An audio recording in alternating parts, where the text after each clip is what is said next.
లో కుక్కల బెడద చాలా ఉంది. చాలా భయంకరమైన పరిస్థితులు ఉన్నాయి. ఈ కుక్కల వల్ల ప్రతి గల్లీలో కుక్కలు 20 నుంచి 30 సంచరిస్తూ ఉన్నాయి. గ్రామంలోని స్కూల్కి వెళ్ళే చిన్న చిన్న విద్యార్థులు, ఇంటి పక్కన ఆడుకునే చిన్న పిల్లలు, దాంతోపాటు ఉద్యోగాలకు వెళ్ళే ఉద్యోగులు, వ్యవసాయ పొలాలకు వెళ్ళే రైతుల వెంబడి 20-30 కుక్కలు దాడి చేస్తూ ఉన్నాయి.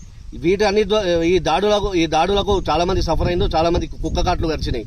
నాకు ఒక ఆలోచన వచ్చింది. నేను బొప్పాపూర్ గ్రామ సర్పంచ్ గా గెలిచిన వెంటనే ఈ కుక్కలన్నింటినీ డాగ్స్ క్యాచింగ్ యూనిట్ తీసుకొచ్చి ఈ కుక్కలన్నింటినీ జంతు సంరక్షణ కేంద్రానికి తరలించి ఈ బొప్పాపూర్ గ్రామాన్ని కుక్కల బెడద నుంచి కాపాడుతానని బొప్పాపూర్ గ్రామ ప్రజలందరికీ మాటిస్తున్నాను. ఈ కుక్కల వల్ల చాలా మంది బయట తిరగాలంటే భయపడుతున్నారు. రక్షణ విషయంలో, భద్రత విషయంలో మొదటి ప్రాధాన్యత ఇస్తూ ఈ కుక్కల సమస్యను వీలైనంత వెంటనే పరిష్కరించి గ్రామ ప్రజలకు కుక్క కాట్ల నుంచి కాపాడుతానని బొప్పాపూర్ గ్రామ ప్రజలందరికీ మాటిస్తున్నాను. వీటితో పాటు చాలా గ్రామంలోని పెండింగ్ సమస్యలు ఉన్నాయి. గ్రామంలోని పేర్కొబడిన చెత్తం కానీ, గ్రామంలోని సీసీ కెమెరాల ఏర్పాటు కానీ, స్ట్రీట్ లైట్స్ కానీ, దాంతోపాటు గ్రామంలోని మినరల్ వాటర్ సదుపాయాన్ని ₹1 ప్రతి ఒక్కరికి కల్పిస్తానని గ్రామ